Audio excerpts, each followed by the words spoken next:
우리 귀한 시간에 하나님의 말씀을 듣고 은혜를 얻는 시간입니다. 여러분과 저와 함께 하나님의 말씀 본문을 읽었지요. 읽은 가운데 제목은 이 일이 도리어라는 제목의 말씀을 가지고 우리 함께 귀한 은혜를 얻겠습니다. 우리 마음의 문 열고 주의 하나님의 말씀을 듣고자 하는 귀한 마음을 갖기를 원합니다. 지금 세계는 폐렴, 코로나 바이러스 19 때문에 많은 사람들이 고통을 받으며 또한 전염병과 싸우고 있습니다. 여러분 듣는 것처럼 각 처소에서 들리는 소식은 희망보다는 또한 우리에게 용기를 주는 것보다는 우리에게는 불안과 또한 초조함을 주고 있습니다. 이렇게 바이러스 환자가 3월 20일 신문이나 뉴스에 보니까는 이 폐렴 신종 코로나 바이러스 감염으로 말미암아 누적된 그 확진자가 존 홉킨스 대학에 따르면은 현재 1만 4천 명이 확진이 판정을 받았습니다. 이 중에서 250명이 숨졌다고 말합니다. 특히 하루에 4천 명 이상이 추가로 감염된 것으로 확인됐습니다. 지난 20일 날 미국 캘리포니아 주지사인 케빈 뉴섬이 이렇게 기자회견을 발표했습니다. 캘리포니아주 4천만 명 전체 대상으로서 집에 머물 것을 촉구했습니다. 주정부가 모든 주민에 대해서 이와 같은 명령을 내린 것은 미국에서는 처음이라고 말합니다. 우리는 이런 불안한 이야기를 듣게 되면은 사실 외출도 꺼려지게 됩니다. 그리고 사람 만나는 것도 6피트, 그러니까 1.8m 거리를 두고 만나야 됩니다. 여러분, 이런 일을 통하여서 우리가 많은 환자들이 생기게 되고요. 고통을 받게 됩니다. 또 각 가정은 경제적으로 어려움을 겪게 되죠. 또 활동하지를 못하니까 막 짜증도 내고 또 심지어는 우울증까지도 걸리게 됩니다. 여러분, 우리는 사람을 만나면서 혹시 내가 저 사람을 통해서 전염이 되지 않을까? 아니면 또 내가 그 사람에게 전염을 주지 않을까 하는 그러한 염려를 갖게 되고요. 또한 불신을 주게 됩니다. 여러분, 그렇다면 이런 고통스러운 이러한 지금 시점에서 우리는 어떻게 이 그리스도인으로서는 이기고 나가야 할까요? 그것은 분명하게 우리는 다른 사람들이 갖고 있지 않는 믿음으로 우리가 이겨나가야 됩니다. 그러므로 말미암아 하나님의 말씀을 가까이 해야 되고 또 우리는 하나님의 말씀을 통하여서 이 시대를 분별해가면서 헤쳐나가야 됩니다. 여러분과 저와 함께 오늘 본문의 말씀을 읽었습니다. 우리가 누가복음 21장 10절부터 13절의 말씀을 함께 읽은 가운데 특별히 우리는 11절 말씀에 초점을 두고 그 말씀에 귀를 더 기울여야 될 것입니다. 그 말씀이 이렇게 쓰여져 있습니다. 곳곳에 큰 지진과 기근과 전염병이 있겠고 또 무서운 일과 하늘로부터 큰 징조들이 있으랴 하는 말씀이 있습니다. 여러분, 이 말씀은 예수님이 제자들에게 이제 이 세상 끝날 징조에 대한 말씀이었습니다. 이 세상 끝날 징조에 대한 말씀은 예수님이 그 당시 했지만은 지금부터 2000년 전의 말씀입니다. 근데 그때도 이 말씀이 똑같이 세계 각각 곳곳에 기근과 지진이 있었고요. 그리고 전염병이 있었습니다. 그러나 그때도 세상 끝날 징조라고 했지만은 그 후에도 또한 1000년이 지난 후에도 똑같이 세상의 종말에 대한 징조에 대한 말씀을 하셨습니다. 그리고 또한 지금 100년 전에도 역시 기근과 지진이 있었으며 또한 전염병이 만연되었습니다.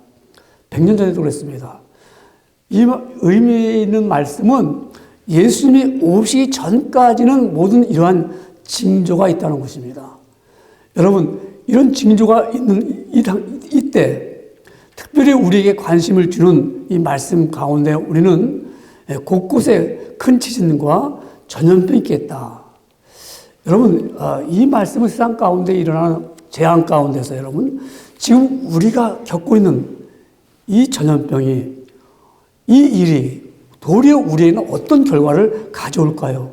한 번쯤 우리 그리스도인으로서 생각해 볼 수가 있습니다. 어떨까요, 여러분요? 이 일이 도리어, 이 전염병이 도리어 우리에게는 어떤 은혜를 줄 수가 있고, 우리는 은혜를 통해서 깨달을 수가 있겠습니까? 이 성경에 보면, 신구약을 통해서 보면은 이 전염병이라는 거, 이 전염병에 대한 단어가 한 56회가 나옵니다. 이 56회 가운데서 특별히 이 전염병이라는 것을 또한 성경은, 개역개정은 돌림병이라고도 말합니다. 돌림병.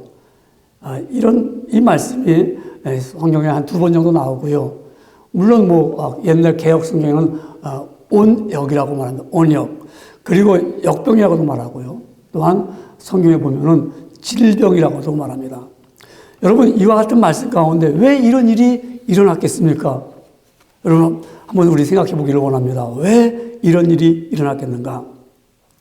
여러분, 우리 전염병이라는 거, 이거 정의한다면 대략 원충이라든가 또 진균, 또 세균, 또 영어로 말하면 바이러스.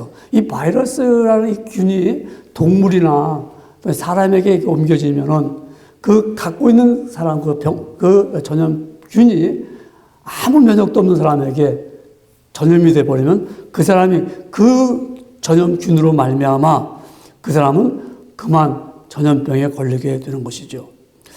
여러분, 지금 이 코로나 바이러스 19, 이 바이러스가 어디서 왔는가 하니까 이 가장 가까운 곳이 박쥐의 사르스라는 그 전염균에서 왔고요. 또한 이 사람에게도 인간에게도 이런 사르스 바이러스가 있었습니다. 특별히 또한 사양 고양이에게도 이 사르스 바이러스가 있는데, 이 바이러스 균이 정말 그 80%가 아주 유사하다고 말합니다. 근데 이 문제는 이 사르스, 코로나 바이러스를 발견했지만, 그 다음에 이 발견한 후에 치료하는 약이 이제 나오지 않고 있습니다. 그거 어떻게 치료되겠습니까? 이 전염균으로 말미암아 모든 사람이 지금 고통을 받고 있습니다. 여러분, 성경에 보면은 이 전염병을 통해서 하나님의 그 심판이 있는 것을 우리는 볼 수가 있습니다. 물론 우리 전염병을 갖고서 보면은 하나님이 또한 하나님의 백성들을 보호하는 그러한 차원에서 전염병에 걸린 사람은 그 전염병으로 말미암아 죽게 되고요. 또한 오히려 전염병에 창궐했을 때 전염병에 걸리지 않는 하나님의 백성들이 있었습니다. 그러나 오늘 본문에 보면은 전염병은 하나님의 심판을 의미하기도 하고 종말론을 의미하기도 합니다. 심판에 볼 때는 다윗 왕이 자기가 정치하면서 백성들을 계수하기 시작합니다. 그 의미는 내가 다스릴 수 있는 백성이 이렇게 많다. 얼마만큼 되느냐. 그걸 계수했을 때 하나님은 그를 중심을 봤을 때 교만한 마음을 본 것입니다. 그래서 하나님께서 그에게 벌을 내리기 위해서 그에게 이렇게 말합니다. 야, 다윗 왕아, 내가 너에게 7년 동안 기근을 줄까? 아니면 너가 대적에게 석 달간 쫓김을 당할 것인가? 아니면 너가 3일 동안 너의 백성들이 전염병을 앓게 할 것인가를 택하라고 했습니다. 다윗 왕은 7년의 기근보다 또한 3개월 동안 대적들로부터 쫓겨다니는 것보다는 오히려 3일 동안 짧은 기간에 전염병으로 심판을 받기를 원했습니다. 그래서 하나님께서 이스라엘 백성들에게 3일 동안 전염병을 내리셨을 때 7만 명이 죽었습니다. 7만 명의 백성이 죽었습니다. 그러니까 하나님의 심판의 도구로 이 전염병이 임했던 것입니다. 또한 심판뿐만 아니라 마지막 날 예수 그리스도께서 이 땅에 오실 때 세상의 끝날에 대한 말세 징조에 대해서도 전염병이 임하게 됐습니다. 여러분, 이 심판과 말세 끝에는 무슨 역사입니까? 죄에 대한 심판입니다. 여러분, 죄라는 것은 이것은 전염병이 있습니다. 꼭 전염됩니다. 내가 죄 지은 것이 다른 사람에게 이 죄가 전가되는 이러한 일들처럼 마치 우리 전염병이 보이지 않게 전염되는 것이고 죄라는 것도 보이지 않게 전염이 됩니다. 오늘날 우리가 죄를 열거한다면은 표현할 수 없을 정도로 셀 수 없을 정도로 죄가 많고 또한 만연되어 있습니다. 그러므로 우리가 죄로 인하여서 전염병이 세상의 심판을 하게 되어 있습니다. 여러분, 우리 때로는 이렇게 설교자라든가 또한 신앙이 없는 사람들에게 이 전염병이 심판에 이르는 것이라 말한다면은 마치 공포심을 불러일으키는 것 같은 그러한 생각을 갖게 됩니다. 우리도 가운데 한국교회 일부 목회자들은 그렇게 말하죠. 뭐 질병이나 또 태풍이나 또 지진이나 여러 자연재해나 심지어는 인간의 잘못으로 저질러진 이런 대형 사고를 갖다가 하나님의 심판이다 이렇게 경솔하게 설교하는 경향도 있습니다.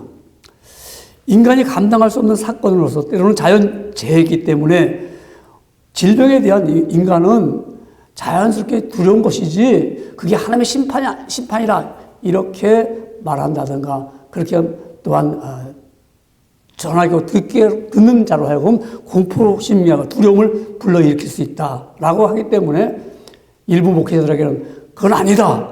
어떻게 이렇게 하나님은 사랑의 하나님이신데 심판이라고 말하느냐 이렇게 말할 수 있습니다. 그러나 우리 그리스도인들은 이것을 갖다가 막연하게 뭐 그냥 이게 자연적인 재앙이다라든가 자연적으로 일어나는 사건으로 생각하면 안 되죠. 우리 그리스도인들은 이런 일을 통해서 경각심을 가져야 됩니다. 한 번도 경험해보지 못한 일들을 경험하고 지금 있지 않습니까? 사랑의 하나님이지만 이런 일을 통해서 또한 우리에게 심판을 할 수도 있습니다. 우리 그리스도인들이라면 우리 현실을 보면서 우리가 정말 주님이 오실 날이 얼마 남지 않았구나라는 경각심을 우리가 가져야 됩니다. 여러분, 우리가 전염병에 걸리지 않으려고 사람들이 지금 규칙이 있죠. 우리가 손을 씻는다든가 사람과 만나는데 거리를 두고 만난다든가 사람이 많이 모인 곳에 아니면 바이러스가 있는 것 같은 그러한 오염된 그런 곳에는 가지 말아야 되죠. 마치 여러분 우리 죄라는 것도 똑같습니다. 우리가 죄를 지었으면 날마다 우리 죄를 씻어야 될 것이고 그리고 죄 있는 곳에는 가지 말아야 될 것이고 죄가 있으면 피해야 되겠죠. 이처럼 우리가 지금 이 시대에 이 일을 우리가 도려볼 때 우리는 믿음의 사람들은 정말 이것이 우리가 피해야 될 것이고 그리고 왜 이런 일이 생겼는가를 생각하면서 우리는 더욱더 자신을 거룩한 삶을 가져야 됩니다. 그리고 이런 일을 통해서 경각심을 가지고 살아야 됩니다. 이렇게 우리가 전염병으로 인하여 불안한 이때에 우리 두 번째로 보면 그리스도인들은 어떻게 해야 하겠습니까? 여러분, 전염병에 걸리지 않기 위해서 건강에 유의하는 것은 우리가 다 지켜야 합니다. 그러나 전염병 때문에 수많은 사람들이 고통에 있습니다. 여러분, 이 전염병이 만약에 물러가지 않는다면 세상의 모든 사람은 고통에서 해방될 수가 없습니다. 그러므로 우리 그리스도인들은 하나님 앞에 겸손해야 됩니다. 여러분, 인간의 과학이 발달했습니다. 그리고 의학이 발달했습니다. 근데 우리가 전염병을 이길 수 있을까요? 인간은 이길 수 있다고 생각하죠. 그러나 이 전염병과 인간의 의술은 마치 시속 게임을 하는 것과 같습니다. 가장 간단한 생명체인 이 바이러스는 그들이 살아남기 위해서 끊임없이 진화하고 변이한다는 것을 우리는 알아야 됩니다. 기존에는 인간이 갈 수 없던 곳에 갔었어요. 가니까 거기서 예기치 못했고 생각지 못했던 그러한 질병을 만나게 됩니다. 그 질병을 가지고 와서 또한 인간에게 전파되니까 몰랐던 이러한 바이러스를 통해서 또 인간은 그 고통에 이르게 됩니다. 인류의 나오는 바이러스는 끊임없이 병원체가 생존하기 위해서 변이돼가지고 계속 나옵니다. 그럼 또 인간은 의술로서 계속 그것을 연구하고 그 치료하기 위해서 또 약을 발명하게 되고 이렇게 계속하지만 마치 인간이 이기는 것처럼 보이지만 또 그렇지 않습니다. 그래서 이것은 시속게임 하듯이 한때는 병원체가 이기고 한때는 또한 우리가 치료약이 나오고 그러나 역사가 보여주듯이 이길 수가 없습니다. 이것을 우리 한번 신앙적으로 생각해 봅시다. 우리가 하나님이 하시는 역사를 인간이 이길 수 있을까요? 우리는 이럴 때일수록 우리는 겸손해져야 되죠. 여러분, 세상에 지금 교통이 발달되었고요. 얼마나 정보가 빨리 움직이고 있습니까? 1300년대 중국에서 발생한 한 패스트균이 상선을 통해 가지고 이탈리아로 옮겨지는 데는 10년이 훨씬 넘게 걸렸어요. 그리고 유럽 전역에 번질 때는 5년 이상 걸렸습니다. 그러나 이 코로나 바이러스가 1월 7일 날 CCTV는 우한에서 원인 밑상에 폐렴을 일으키는 병원체가 새롭게 이런 종류가 나왔다라고 발표했는데 불과 지금 석 달도 안 됐는데 온 세계가 마비될 정도로 그렇게 지금 전염병이 창궐하게 됐습니다.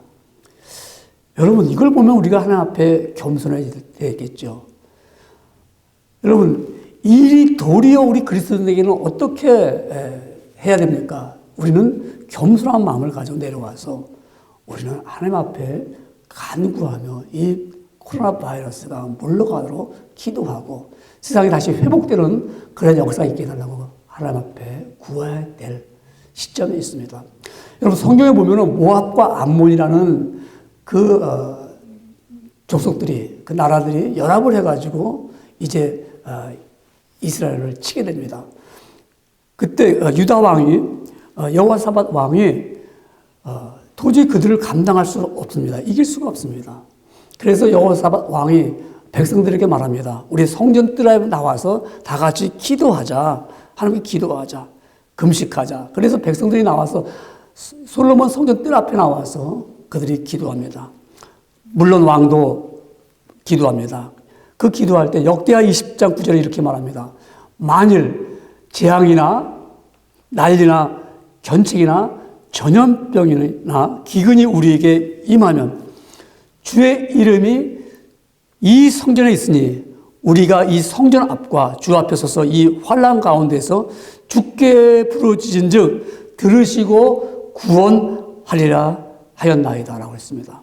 여러분, 이렇게 기도했는데 정말 하나님께서 그들의 간구함을 들어주셔서 모압과 암몬 그 나라가 서로 간에 분열이 일어나서 서로 싸우다가 서로 똑같이 공격하다가 자멸하고 말았습니다.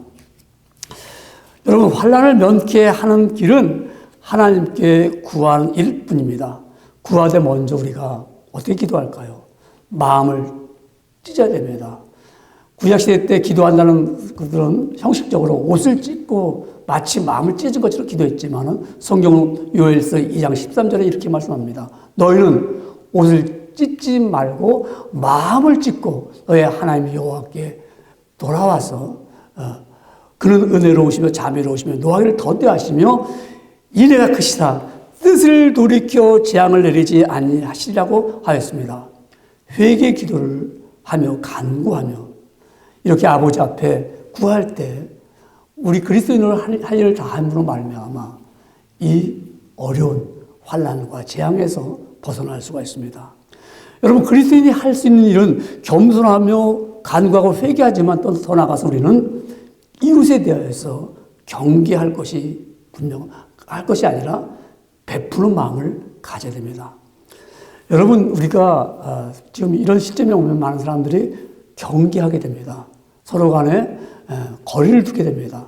심지어 우리 그리스도인들 가운데는 우리가 성도들도 오늘 주일 예배 함께 드리지 못하고 아마 가정에서 지금 예배 드리고 있지 않습니까? 또 우리 이렇게 나와서 예배 드리고 있지 않습니까? 예배도 함께 드리지 못하고 친교도 할 수 없습니다. 분명 교회는 예배만 드리는 게 아니에요. 또한 우리가 친교만 하는 게 아닙니다. 교회는 예배도 드리고 친교도 하고 교육도 받고 성찬식도 하는 것이 교회의 펑션입니다. 기능입니다. 여러분, 그런데 지금 전염병을 주고받지 않기 위해서 조심하기 때문에 서로 경계할 수밖에 없습니다. 전염병이 돌면은 웃음도 잃어버리고요. 죽음의 문턱이 보이므로 불안합니다. 그뿐만 아니라 당장 경제적으로도 압박을 받게 됩니다. 정말 우리 교우들과 또 우리 저는 일하는 우리 성도들 보면은 당장 지금 수입이 끊어졌지 않습니까? 얼마나 지금 압박을 받고 있습니까? 이런 마음을 우리가 함께 그리스도인이라면 함께 우리가 베풀 수 있는 마음을 가져야 됩니다. 왜냐하면 그렇지 않으면 마음이 자연히 굳어집니다. 우리는 서로 따뜻한 마음을 가지고 서로 감싸야 됩니다. 우리는 이웃과의 또 경계를 풀어야 됩니다. 그리고 베푸는 마음을 가져야 됩니다. 내가 질병에 걸리지 않게, 전염병에 걸리지 않게 해서 나만 챙긴다는 그런 마음을 갖고 있으면 우리는 더욱더 어려워지게 될 것입니다. 교우들 가운데 우리가 서로 살피면서 어려움은 없는지, 내가 또 베풀 수 있는 것이 무엇인지, 도울 것이 무엇인지를 우리가 이 시대에 더 찾아보시기를 바랍니다. 그러므로 이 일이 도리어 우리에게는 증거가 됩니다. 우리 세 번째 보면 우리 증거가 되죠. 여러분, 본문의 말씀 누가복음 2장 13절에 오늘 핵심의 말씀입니다.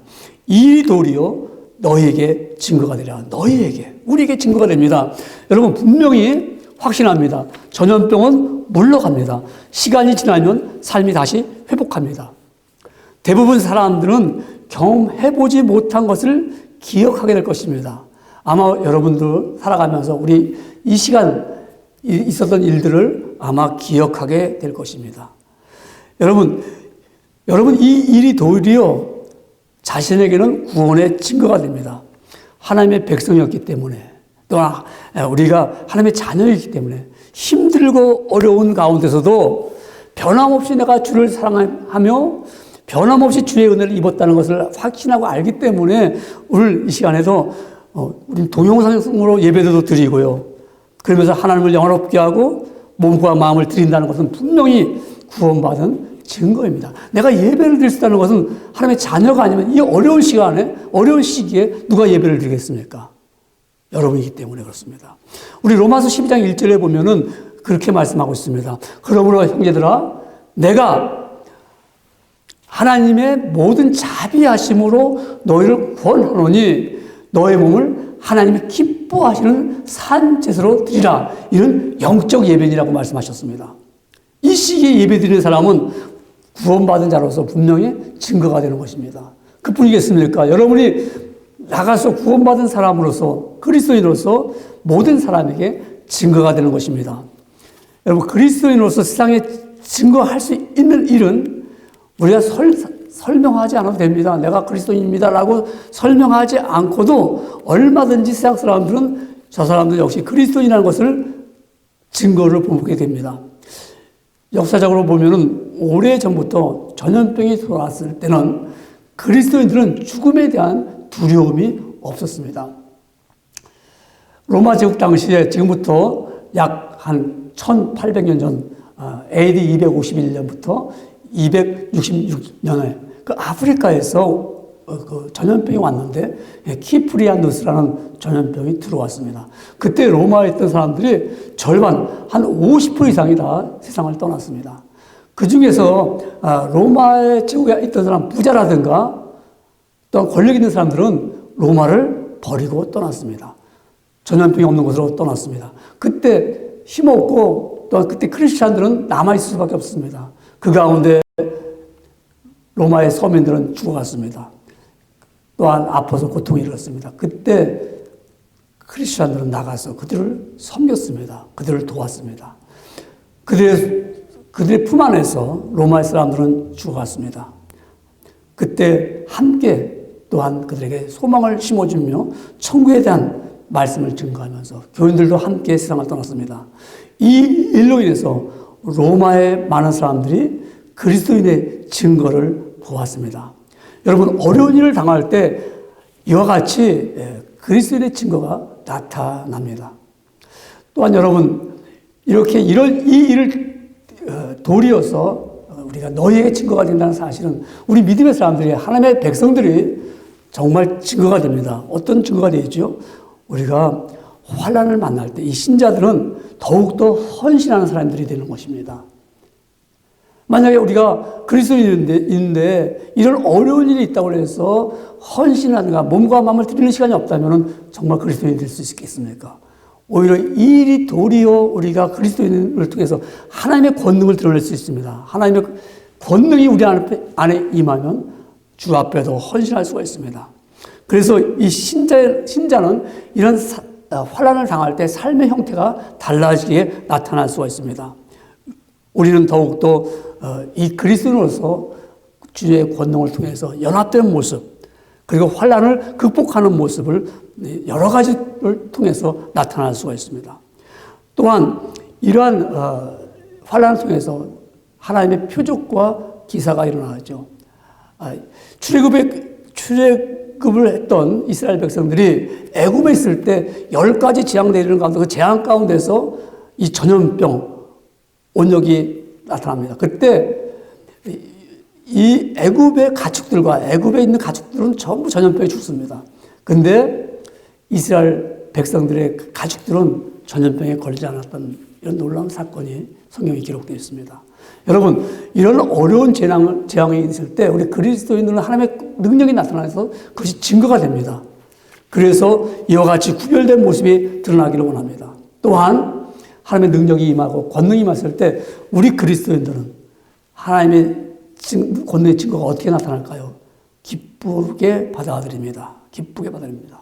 이거 시험을 당한다고 해서 우리가 뭐 기쁘다고 해서 뭐 이 일 통해서 막 얼굴이 환해지고 이런 것이 아니라 이 일을 우리는 기쁘게 여긴다는 거죠. 마음으로. 우리가 그렇지. 내가 이런 시험을 이길 수 있다는 거죠. 여러분, 이길 수 있다는 것은 얼마나 기쁩니까? 지면은 슬픈 것처럼 내가 이러한 전염병에서 우리가 이길 수 있다는 것은 우리가 기쁨을 가질 수 있어요. 내가 이겼다는 거죠. 인간의 힘으로 이길 수 없지만 주께서 우리에게 힘과 능을 주셔서 이겼다. 여러분, 특별히 이런 전염병 때는 보면은 역사적으로 보면은 병에 걸려서 죽기도 하지만 두려움 때문에 이 병을 이기지 못하고 미리 죽는 사람들이 있다고 말합니다. 여러분, 우리 하나님의 권능이 임할 때 능히 우리는 힘을 얻으면 이길 수가 있고 물러칠 수가 있습니다. 그래서 야고보서 1장 2절에 보면 우리가 왜 기뻐할까? 이기니까 기뻐하는 거죠. 내 형제들아, 너희가 여러 가지 시험을 만나거든 온전히 기쁘게 여기라고 다시 말씀드립니다. 야고보서 1장 2절에 주신 말씀입니다. 성도들은 이 일이 핍박을 당하는 단순한 재앙이 아니라 이 일을 통하여서 예수 그리스도의 복음을 증거하며 그 진실성을 입증할 수 있는 계기가 됩니다. 이런 일이 도리어 예수 그리스도를 증거하며 하나님의 능력이 증거가 되는 것입니다. 전염병은 하나님의 구원의 능력을 보여주는 증거였습니다. 어떻게 좀 하나님의 말씀을 들으며 좀 깨달음이 있는 줄 모르겠습니다만 성령님의 도우심을 입어서 이 말씀이 마음에 잘 새겨지기를 원합니다. 우린 지금 전염병 이 일 때문에 아픈 환자가 있습니다. 또 그들은 두려움이 있고요. 또 우리 많은 사람들이 불편해하고 또한 그 엄습해오는 전염병의 정보 때문에 마음이 답답하기도 합니다. 또한 경제적으로 압박을 받게 될 사람도 있습니다. 이 일로 인하여 그리스도인과 또한 비그리스도인들을 이렇게 나누려는 것은 안 됩니다. 또한 신앙과 불신을 말하는 것도 아닙니다. 그리스도인은 이 일을 통하여서 그리스도인의 신분을 가지고 죄를 멀리하고 하나님 앞에 겸손함과 기도로 하나님께 구하며 진정으로 이웃에게 베풀 수 있는 구원받는 자로 흔들림이 없는 믿음의 생활로 증거하며 또 세상에 그리스도인임을 증거할 때 증거자가 됩니다. 그러므로 하나님의 권능이 이 세상에 증거가 되도록 생활을 해야 이 일이 도리어 우리에게 큰 증거가 될 것입니다. 우리가 이와 같이 이 시대를 염려하면서 함께 우리는 이 어려운 일을 하나님의 은혜로 잘 통과하고 승리하기를 주님의 이름으로 축원합니다.